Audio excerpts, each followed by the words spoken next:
Hi, this is Gary. We're going to tackle a question that came up on the internet and had quite a few responses. It was running back versus quarterback. And this question was basically which position is the most valuable between the two. And at one point, running back had almost 30% of the votes. So we're going to take a look at what I think about it.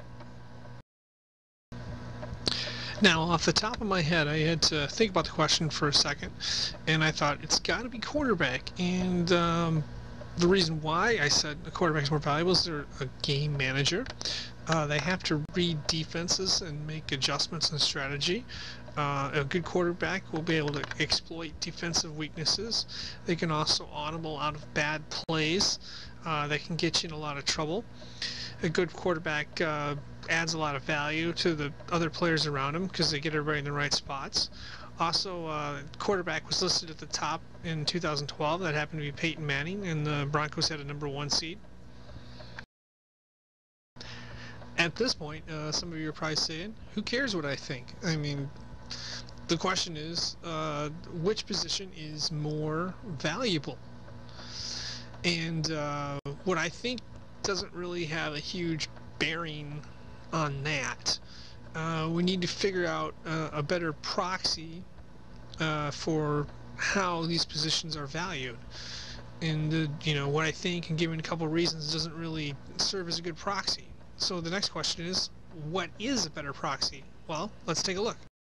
I feel a better proxy for this question is not so much what I think, but what do the owners and general managers think? After all, they're the ones that make the decisions, they write the checks. So it would be logical that they would make a better proxy just by looking at the actual actions that they've taken in the marketplace. And by actions taken, I mean how much money do they pay out in terms of salary. Since I couldn't find a lot of data on salary on the internet, I mean I could find top 10, I decided to use salary from Madden 2005 to 2008. I decided to use the base salary, and the next question you're going to ask is why did I use a 4-year period? Well, it's fairly simple. There's a lot of accounting tricks that go on as far as prorated bonuses and so forth that skew the data or hide certain numbers. And what I wanted to do is get a large enough sample size to where my data is not skewed, and we have an accurate representation of what owners and general managers are willing to pay for certain positions in the marketplace. The next question you're going to want to ask is, what did I find out looking through all that data? Well, let's take a look at the top 10 positions for 2008. As you can see, quarterback has 5 of them. If you go top 10 2007, quarterback has 3 of them. If we go to 06, quarterback has 3, but it's still the most highly paid position.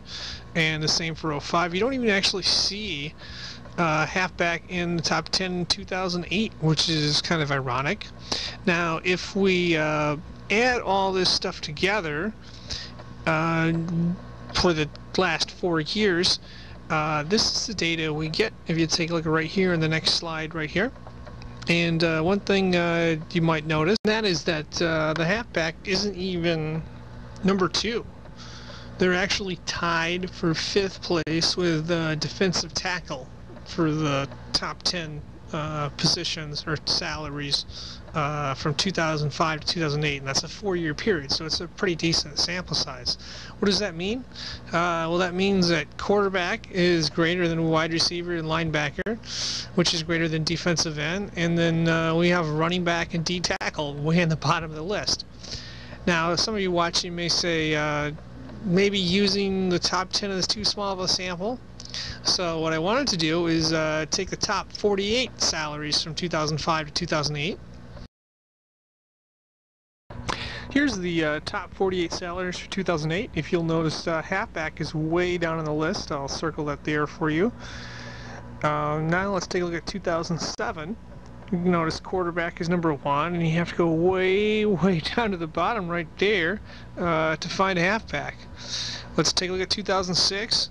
Top 48 salaries by position. If you look at halfback, actually did better in this one. It's like 5th, I think. And if same thing with 2005, if you go there, quarterbacks win the top, wide receiver, tackle, and then you have halfback like in 5th position.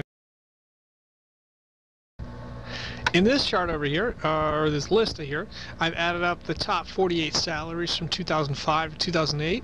If you scroll down quite a bit to where I've highlighted in red, you'll notice the running back is tied with the offensive tackle, left tackle, right tackle for 6th position. And that means it's not very high in the list. This is basically how owners and general managers value these positions. They're the ones that write the checks, they're the ones that compete against each other, and that is how they value the positions from 2005 to 2008. In this segment, we're going to take a look at what the data summary said, or at least what it said to me. The first point is that the quarterback has the highest salary in 3 out of the 4 years from 05 to 2008, and Peyton Manning number 1 in 08, number 1 in 07. He actually drops to number 2 in 2006. That year he was just slightly behind Charles Woodson, but Charles Woodson actually disappears from the list in 07, so it was an aberration. That's why I have 4 years of data. Peyton Manning's also number 1 in 2005, which is really coincidental because I looked this year on the internet and he was listed as the highest 2012 base salary at about $18 million. And so he's the most valued quarterback. The highest running back salary was 3rd, and that's like overall, and that was Edgerrin James, and that occurred in 2005. He was 3rd in the list. That's the highest any running back salary that's occurred in the 4 years that this list was compiled. So that point is actually an interesting point, that running backs don't fetch a high salary, and that includes top running backs, which if they differentiate themselves are likely to get a premium due to supply and demand.